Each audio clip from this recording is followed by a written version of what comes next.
kami tahun ini mengharapkan sudah selesai untuk pembangunan pembangkit tenaga listrik kami di Sulbagut dan juga awal tahun depan untuk yang di Sulawesi Utara, Sulut. Dengan adanya penyelesaian itu dan juga dari pendapatan kami di Python, kami merupakan salah satu pemegang saham di Python, seharusnya tahun depan majority pendapatan kami bukan lagi dari batu bara tapi dari listrik. Nah, listrik kebetulan listrik yang tiga yang kami miliki ini adalah listrik termurah yang ada, jadi merupakan base load.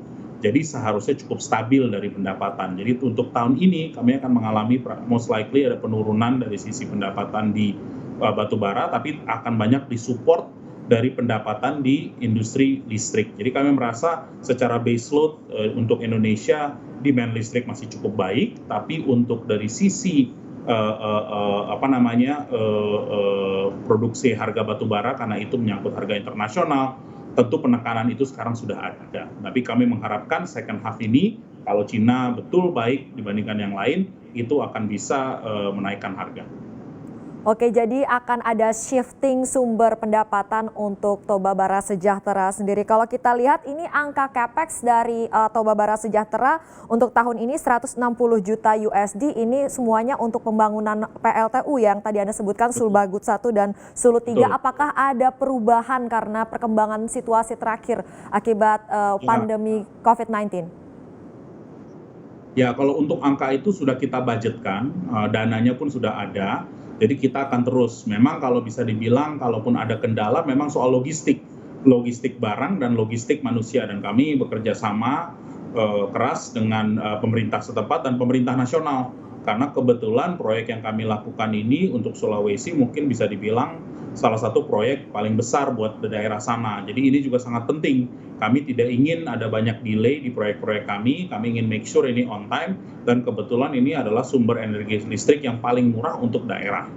Jadi ya mungkin bisa dibilang salah satu kegiatan terbesar kami adalah bagaimana making sure logistical barang, logistical manusia itu masih bisa berjalan. Kalau untuk pendapatan dari listrik sendiri, ini bisa contribute berapa untuk Toba Bara Sejahtera, Pak? Kurang lebih untuk tahun ini aja bisa dilihat di laporan keuangan kami itu baik pendapatan langsung dari dua dan juga dari Python, Sulbagut dan Sulut, itu sudah melebihi dari setengah dari pendapatan Toba Bara. Situasi saat ini sendiri, apakah Anda masih cukup optimistis mempertahankan bottom line dari Toba Bara Sejahtera bisa tetap positif untuk sepanjang tahun 2020? Ya, kalau posisi kami nomor satu adalah making sure 1.400 pegawai Toba Bara sehat dan keluarganya sehat. Mungkin itu fokus pertama kami. Kita make sure bahwa mereka masih bisa bekerja dengan baik dan keluarga-keluarganya semua sehat. Itu mungkin fokus paling utama dari sisi perusahaan.